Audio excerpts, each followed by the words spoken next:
Hey there, it's Snez here, and I'm creating this little video for you today in response to a question that I got from one of our members, from Sarah. So I'm just going to read this to you. It says, "Hi Snez, sorry to bother you," which you guys never bother me, so please send those questions through. I just need some advice. I'm going to the conservatory for lunch on Sunday for my cousin's 30th, and I'm really worried and need some tips. Now, Sarah happens to be on a challenge, so she's sort of trying to be a little bit more strict on what she's doing, but she did want some advice, and I do have some advice, and I have spoken to Sarah this morning, but I did tell her I was going to put this in a video so that some of the other members could see the answer as well. So to start with, the first thing that I said to Sarah this morning was, I really want you to remove the guilt away from going out and enjoying it. The conservatory is a beautiful location with some beautiful food and quite an extraordinary dessert bar if you have seen it.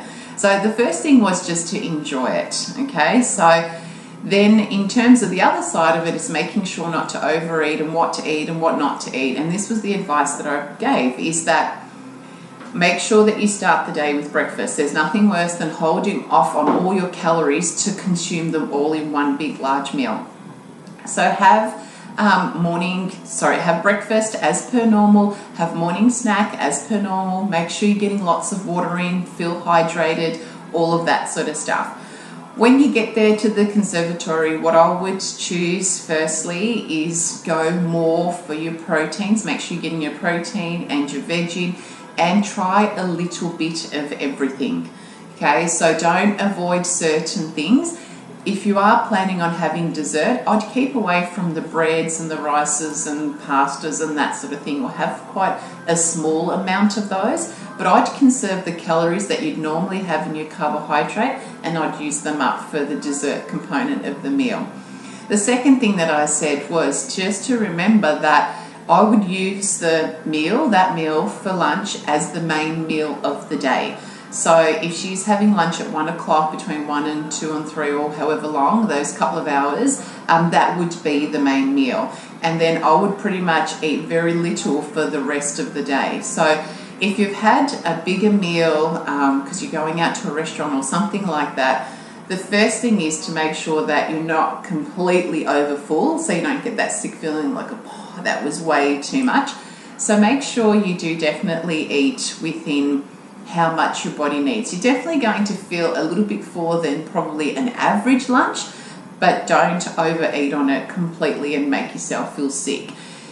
Then for the rest of the day, I'd eat quite light. I'd skip the afternoon snack because that would be it. And then even with dinner time, I would have something very, very light. And Sarah did mention that she'd made a vegetable soup yesterday, so she was going to use that, which is perfect. It's got a nice broth to it, so it'll be more hydrating and it'll be very, very light. And she might only have a small cup of it, and that's kind of it. So the strategy is to make sure that we're always, again, eating when we're hungry. So if we are going to have something a little bit more substantial at lunch, you're probably not going to feel hungry for the rest of the day. So, and the idea is that you're just sort of using up that nutrition that you've consumed before you refeed again. That's what I was saying before, making sure that you don't overeat too much and have that really sick feeling of real tightness in your tummy from overeating, because that is going to take more than an afternoon to use up that energy that you've consumed, and that's where you will put on the weight. The other thing that I would also focus on is the next day, maybe even eating a little bit lighter again, if she still feels that that was a little bit too much. So some of the points are making sure that you get your proper meals leading up to it, so you don't leave yourself too hungry. Try everything on the menu, just small bits of it. So that way you don't feel like you're missing out on anything. Definitely have a dessert, even though she's on a challenge. But how often does eating at a conservatory come around? And it doesn't come up that often.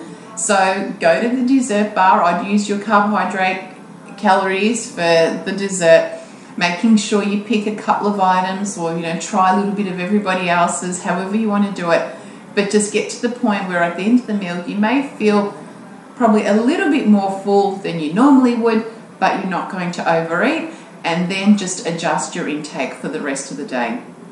But the biggest message that I wanted to get across to Sarah, and that I wanted to get across to you guys as well, is that healthy eating doesn't mean having to give up any sort of sweets or foods that you wouldn't normally eat, or richer, creamier foods when it comes to these sort of events and celebrations. So if you associate with healthy eating with always having to sacrifice, it is not going to last long, and no one's really going to want to stick to that over the long term.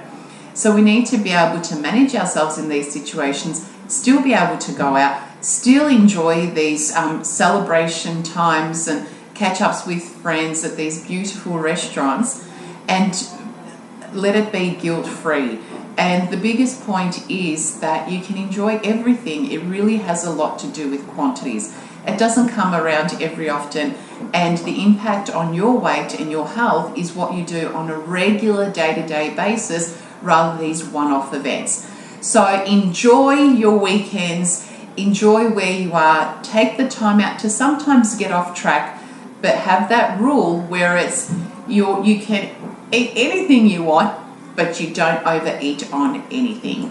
So hopefully that helped, Sarah, and hopefully that was a little bit of a guide for you guys as well in terms of eating out and just removing that guilt with sometimes getting off track with our choices. So hopefully that's helped.